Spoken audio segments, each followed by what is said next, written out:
오늘 이 아침에 단잠을 깨워서 주님 만나고자 또 주님 말씀 의지하시고자 또 인생의 문제를 주님 앞에 씨름하고자 나오신 모든 성도님들을 주님의 이름으로 축복하고 환영합니다.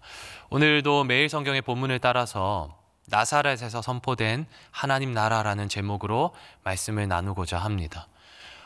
오늘 본문 14절 말씀을 보시면 예수님께서 갈릴리로 돌아가셨습니다. 누가복음을 크게 세 덩어리로 나누자면 예수님의 존재론적 기원을 다루는 1장부터 오늘 본문 이전까지의 내용, 그리고 오늘 본문부터 갈릴리에서의 사역을 8장까지 다루고 있고 9장부터는 예루살렘에서의 사역을 예수님께서 하고 계십니다. 더 자세하게 나눌 수 있지만 이렇게 좀 크게 세 덩어리로 나눌 때에 오늘 이 본문이 위치하고 있는 것은 이제부터 본격적으로 갈릴리에서의 사역이 시작된다라는 것이죠. 예수님께서 갈릴리에서 사역을 하시기 전에 오늘 본문 직전에는 어떤 일들이 있었습니까? 이제 어제 주일 본문이긴 한데요. 예수님께서 성령의 인도함을 받아서 광야로 가십니다. 광야에서 자그마치 40일을 금식하시고 사단의 시험을 당하시죠. 그리고 이기시죠. 또 어떤 일들이 있었나요, 여러분? 이 본문 이전의 일들이. 예수님께서 태어나시고 또 자라시고 또 세례를 받으시고 말씀드린 것처럼 사단의 시험을 당하셨습니다. 이 모든 과정들이 예수님이 과연 어떠한 분이신가, 예수님은 누구신가를 다루고 있습니다. 예수님의 존재론적인 그 기원에 대해서 다루고 또 사역을 준비하시는 과정들을 다루고 있다는 것이죠. 누가는 이 말씀들을 통하여서 예수님께서 하나님의 아들이시다. 그리고 3장에는 특별히 예수님의 족보가 나오는데요. 이 족보를 통해서 예수님이 다윗의 혈통으로부터 온, 또 종래에는 하나님으로부터 온 메시아시다라고 말씀하고 있습니다. 예수님의 존재론적 기원을 먼저 다루고 있는 거예요. 하나님의 아들이시고 메시아이신 예수님께서 이제 본격적으로 갈릴리에서 성령의 인도함을 받아서 본격적인 공생애를 시작하려고 하십니다. 성령의 능력으로라는 말씀이 14절 말씀에 있습니다. 여러분 어제도 담임 목사님께서 다루셨는데 하늘로부터 공급을 우리가 받아야 된다는 것이죠. 나이아가라 폭포 콸콸, 이거 기억이 나시죠? 어제 설교를 들었던 분들은 하늘로부터 예수님도 오시는 그 뜻을 따라서 행하셨다라는 것입니다. 자기의 뜻대로 자기의 마음대로 행치 않으시고 하나님의 뜻을 받아 하루하루의 삶을 걸어가셨다라는 것입니다. 그렇죠. 우리도 오늘 이 시간 기도의 자리에 나왔습니다. 다양한 고민들이 있고 또 이것이 나의 또 좋은 습관이 되어서 나오셨을 수도 있고 또 특별히 주님 앞에서 붙들어야 될 숙제가 있을 수도 있습니다. 그런데 여러분, 그 어떠한 것보다 우리가 이 아침에 먼저 기도해야 될 것은 너무나 잘 아는 내용이죠. 우리가 지식적으로 하나님, 하나님의 뜻이 나의 삶 가운데 이루어지기를 기도합니다. 다른 어떠한 것보다 하나님의 뜻이 내 삶 가운데 이루어지고 또 하나님의 자원으로, 하나님의 지혜로, 하나님의 것으로 내가 오늘 하루를 살아가길 원합니다라고 우리가 기도하기를 소망합니다. 그렇습니다. 하나님의 아들이시고 메시아이신 예수님께서 이제 본격적으로 공생의 사역을 시작하려고 하십니다. 15절에는 예수님이 어떤 사역을 하셨다라고 기록하고 있죠, 여러분? 가르치심에. 15절에서는 여러 회당에서 예수님께서 가르치셨는데 16절부터는 누가가 이제 마치 카메라, 핸드폰으로 이렇게 우리가 가까이 있는 사진 찍으려면 이렇게 손가락으로 이렇게 끌어당기면 가까이 보이지 않습니까? 요즘에 핸드폰 너무 좋은 게 나와서 100배 줌이 된다고 해요. 그런데 이제 누가가 지금 여러 회당에서 가르치시니라 이렇게 기록하다가 이제는 나사렛이라는 특정 지역을 이렇게 이제 줌인하는 거죠. 그래서 자세하게, 아주 자세하게, 상세하게 이 내용을 설명하고자 합니다. 공관복음, 마태, 마가, 누가, 요한 공관복음이라고 하잖아요. 같은 관점에서. 이 공관복음에서 회당에서 예수님께서 가르치셨다라는 기록은 있지만 어떠한 내용을 가르치셨는지에 대해서는 이 누가복음의 오늘의 이 본문이 가장 선명하게 기록을 하고 있는데, 여러분, 자세하게 기록했다라는 것은 어떤 의미일까요? 중요합니까? 중요하지 않습니까? 중요하다는 겁니다. 누가에게는 지금 이 본문이, 이 장면이 굉장히 중요한 장면이라는 거예요. 예수님이 어떤 말씀을 전하셨습니까? 16절 말씀을 보시면요, 함께 읽어볼까요? 16절 말씀 시작. 예수께서 그 자라나신 곳 나사렛에 이르사 안식일에 늘 하시던 대로 회당에 들어가서 성경을 읽으려고 서심해. 나사렛에 일단 가셨습니다. 나사렛은 갈릴리에서도 아주 작은 동네였습니다. 학자마다 의견은 다르지만 작게는 한 120명, 많게는 한 1200명 정도가 고고학적으로 볼 때 살았던 동네라는 거예요. 나사렛의 특징이 무엇이 있습니까? 우리가 아는 것은 예수님이 자라셨던 곳, 그리고 예수님의 육신의 부모였던 요셉과 마리아의 고향이었고, 또 특징이 있다면 이곳은 구약에서 단 한 번도 등장하지 않은 생소한 마을이라는 것입니다. 이 생소하고 생경한 이 마을에 예수님께서 지금 가르치러 들어가셨고, 누가는 그 자세한 내용을 기록하고 있습니다. 이날은 안식일이었습니다. 예수님이 안식일에 늘 하시던 대로 회당에 들어가셨어요. 당시에도 예루살렘에 성전이 있었지만 저희 교회도 이제 주일에 원근 각처에서 오십니다. 저희 진에는 평택에서 오시는 분도 계시고요. 굉장히 여러 지역에서 오시는데 당시 포로기 이후에 예루살렘의 성전에서 도저히 이제 예배를 할 수 없는 사람들이 생겨나기 시작한 거예요.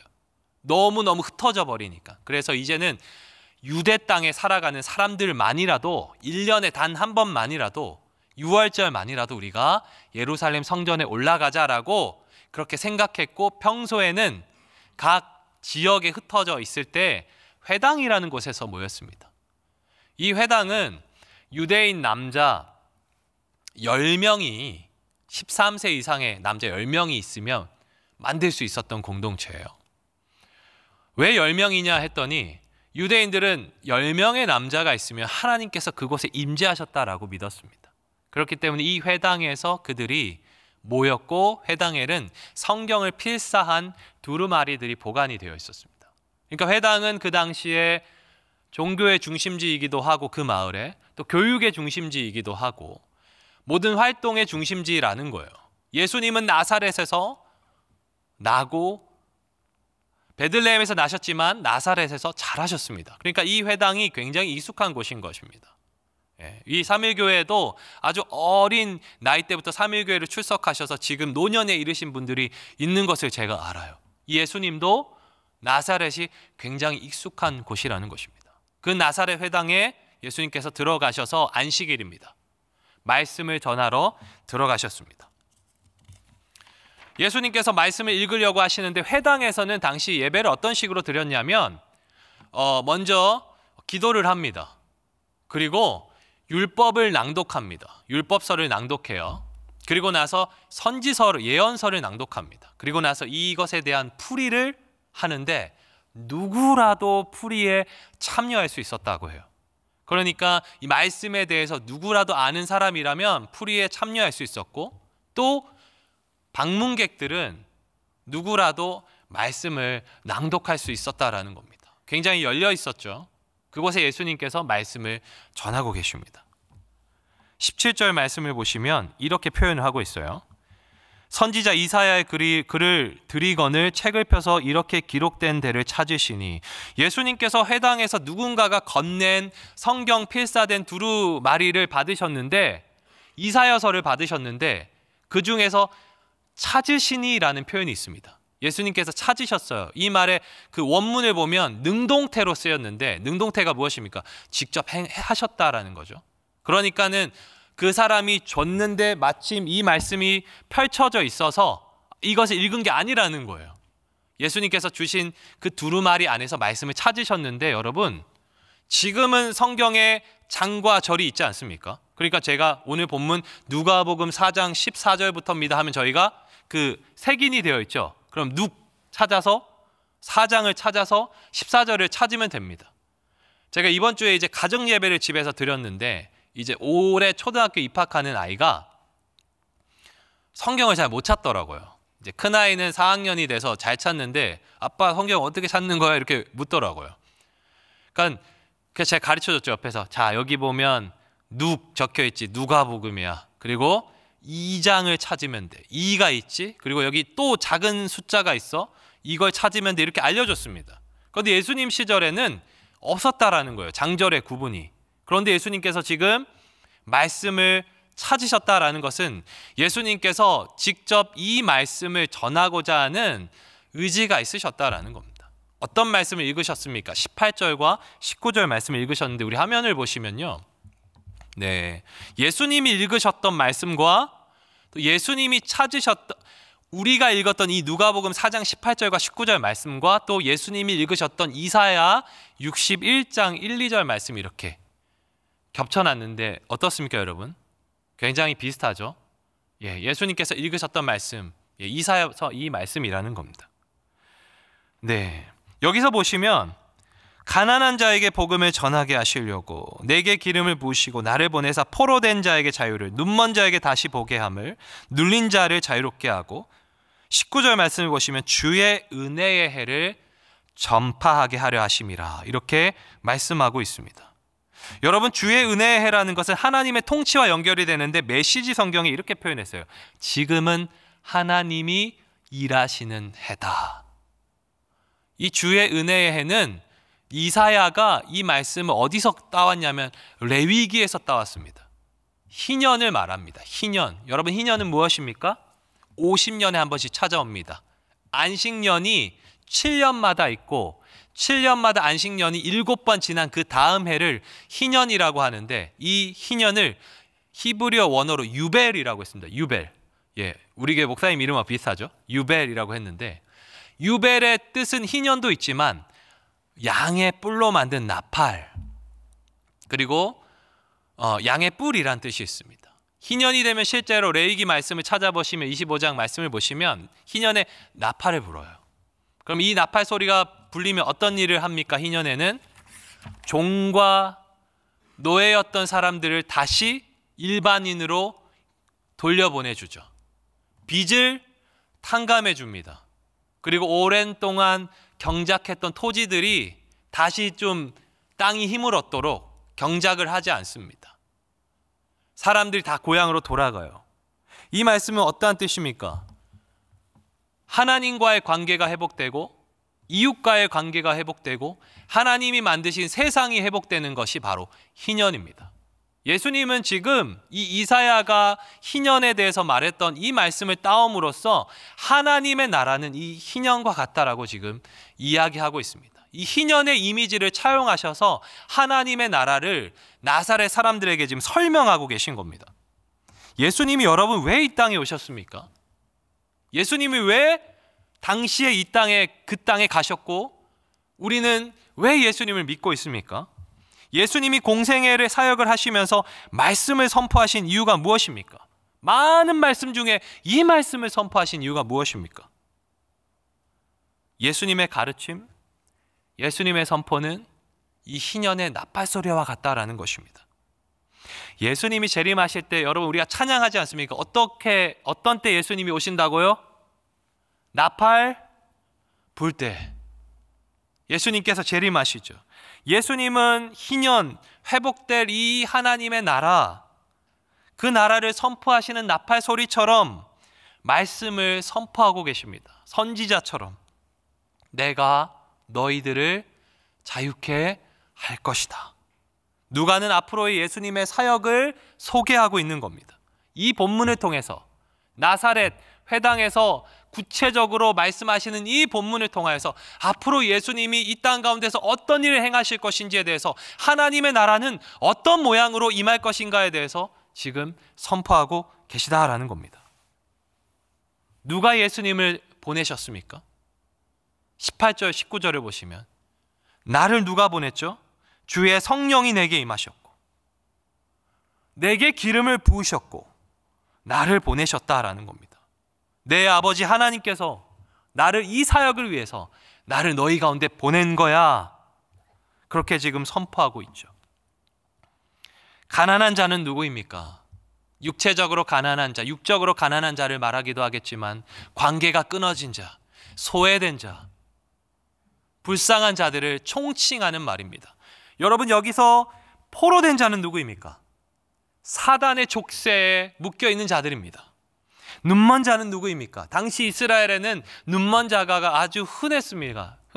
제가 한 25년 전에 파키스탄에 선교를 하러 간 적이 있는데, 그때 사람들이 의료 기술이 너무 낮아서 눈이 많이 멀어 있어요. 우리나라에서는 사실 백내장, 녹내장 이런 것들을 진단만 받고 수술할 수 있는데, 의료가 너무 기술이 떨어지니까 사람들 눈이 많이 하얘요. 이스라엘 그 예수님 당시에 사람들이 많이 눈이 멀어 있었습니다. 그런데 예수님께서 눈 멀었다라는 것은 어떠한 것을 말하는 것입니까? 영적으로 눈이 멀었다라는 것입니다. 그들에게 영적인 눈을 뜨게 해주겠다라는 것입니다. 여러분, 눌린 자는 누구입니까? 억압당하는 자들이죠. 사회적으로 예수님께서 그들을 위해서 하나님이 너희들을 위해서 나를 보내셨다라고 지금 선포하고 계신 거예요. 예수님은 희년이라는 이 이미지를 통하여서 나사렛에서의 이 유대인들은 희년을 잘 알고 있었을 것입니다. 이 희년이라는 이미지를 통하여서 하나님의 나라, 지금 임하는 하나님의 나라, 오늘 임하는 하나님의 나라에 대해서 지금 말씀하고 계시는 거예요. 이것이 바로 예수님이 회당에서 선포하신 하나님의 복음입니다. 그런데 왜 예수님은 굳이 영향력 있는 도시인 예루살렘이나 아니면 더 그 시대의 중심인 로마나 아니면 그 다른 알렉산드리아나 소위 문명, 철학이 유명한 곳에서 영향력 있는 도시에서 전하지 않으시고 왜 나사렛 아주 작은 동네에서 이 말씀을 하셨을까요? 우리 레위기 25장 10절 말씀을 한번 읽어볼까요? 함께 읽겠습니다. 네, 읽겠습니다. 시작.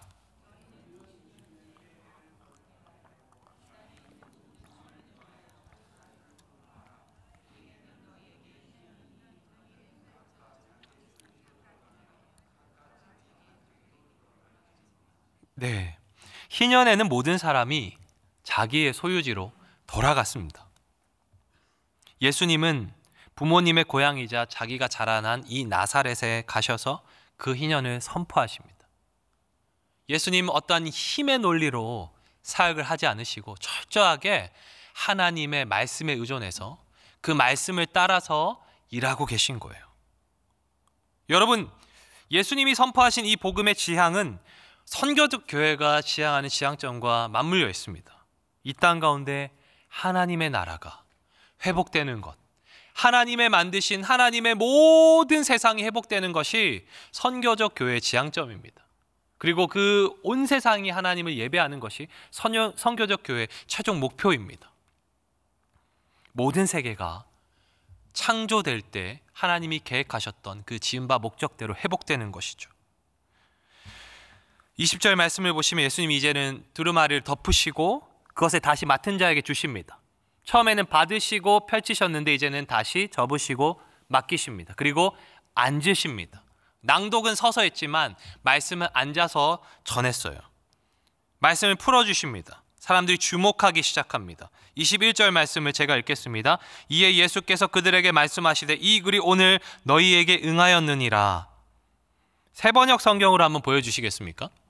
네, 이 말씀 함께 읽어볼까요? 시작. 예수께서 그들에게 말씀하셨다. 이 성경 말씀이 너희가 듣는 가운데서 오늘 이루어졌다. 예수님께서 선포하신 그 말씀이 오늘 이 자리에서 이루어졌다라고 지금 예수님이 말씀하십니다. 오늘 지금 이루어졌다라는 거예요. 사람들이 그 말씀을 듣고 예수님의 말씀 22절을 보시면 은혜롭게 여겼다라고 해요. 그리고 뭐라고 하냐면 이 사람이 요셉의 아들이 아니냐라고 이야기를 합니다. 예수님의 말씀을 뭔가 신기해하면서 좋아하면서도 나사렛은 작은 동네니까 예전에 봤던 그 청년이니까 내가 알던 그 사람이니까 요셉의 아들 아니야? 이렇게 이야기하는 거예요. 얼마 전에 이제 옥시부인전이라는 드라마를 제가 봤는데 거기서 이제 노비가 주인공입니다. 구덕이라는 인물인데 그 노비가 주인공인데 구덕이가 정말 똑똑한데 그 종의 주인은 아무리 똑똑해도 그 여인은 그냥 종일 뿐입니다. 아무리 예수님이 복된 하나님의 말씀을 전하셔도 그냥 요셉의 아들일 뿐인 거예요. 예수님은 그 마음을 꿰뚫어 보셨습니다. 사람들의 그 마음을 꿰뚫어 보셨어요. 그래서 말씀하시기 시작합니다. 네, 선지자는 고향에서 환영을 받지 못한다. 왜 선지자는 고향에서 환영을 받지 못합니까, 여러분? 선지자가 보통 하나님의 계시를 받은 그때에는 어두운 세상입니다. 죄악이 만연할 때예요. 보통은 그렇습니다. 그러니까 사람들에게 듣기 싫은 말을 하죠. 회개하라 말하기 때문입니다. 그래서 선지자는 환영받지 못했습니다. 성경에 나오는 많은 선지자가 그래서 쫓겨났죠. 선지자는 고향에서 환영받지 못한다라는 말씀을 하시면서 예수님은 무슨 말씀을 하고 계십니까? 내가 이 놀라운 하나님의 복음의 말씀 너희에게 선포하였는데 너희가 듣지 않는구나, 모르는구나 라고 말씀하십니다. 그러면서 말씀하시는 것이 엘리사와 엘리야의 이야기를 하십니다. 이 이야기는 아주 간단합니다. 엘리야와 엘리사의 시대에 이스라엘에 수많은 과부가 어려웠고 수많은 나병 환자가 피부가 힘들었는데 그 중에서 단 한 사람 사르밧의 과부만 먹을 것을 얻었고 나아만만이 피부의 고침을 받았다라는 거예요. 공통점이 있습니다. 두 사람 이방인입니다. 이스라엘과 적대되었던 이방인이에요. 이 말씀을 들었던 나사렛 사람들이 화가 나기 시작하는 겁니다. 우리가 너무나도 싫어하는 이방인에게 은혜가 임하였다는 이야기를 듣는 것이 싫은 거죠. 또 예수님이 자기들의 요구대로 해주지 않는 것이 너무 싫었다라는 것입니다. 참지 못합니다. 이기심과 편협함 때문에. 그래서 어떻게 합니까? 예수님을 동네 밖으로 쫓아내고 낭떠러지에 끌고 가서 떨어뜨리려고 합니다. 예수님은 그러나 호련히 그들을 지나쳐 나가심으로 오늘 본문이 끝나는데 오늘 본문은 이런 거예요. 앞으로 예수님이 어떤 사역을 펼쳐나갈지를 소개하시고 또 예수님이 고난받으실 것을 보여주시고 또 그러나 예수님께서 고난받으시지만 다시 부활하신다라는 장면을 우리 가운데 보여주고 계십니다. 말씀을 맺겠습니다. 오늘 이 말씀이 우리에게 주는 교훈은요, 예수님이 구약의 성취로 이 땅에 오신 이유를 설명하면서 너희는 복음에 비친 자로서 그 합당한 삶을 살아가고 있냐라고 1차적으로 묻고 있습니다. 오늘 이 새벽에 우리가 기도할 때에 나는 나사렛 사람처럼 나의 이기심과 편협함에 빠져서 혹시 신앙생활을 하고 있는 건 아닌지 우리가 기도하길 원하고요.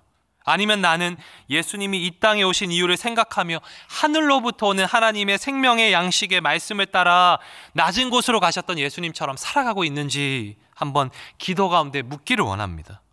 그래서 예수님이 이 땅에 오신 그 목적을 다시 한번 기억하고 우리도 예수님처럼 살아가는 제자의 삶을 결단하시는, 어제 우리가 주일에 말씀 들었던 것처럼 데살로니가 성도들처럼 본이 되는 그러한 삶을 살아가는 우리들의 삶이 일주일의 삶이 되기를 주님의 이름으로 축복합니다. 예, 우리 함께 말씀을 기억하면서 기도하실 때 오늘 나에게 임한 하나님의 나라의 백성답게 살아갈 하늘의 양식을 충만히 부어 주시옵소서 기도하시고 각자의 기도 제목 붙잡고 기도하시겠습니다.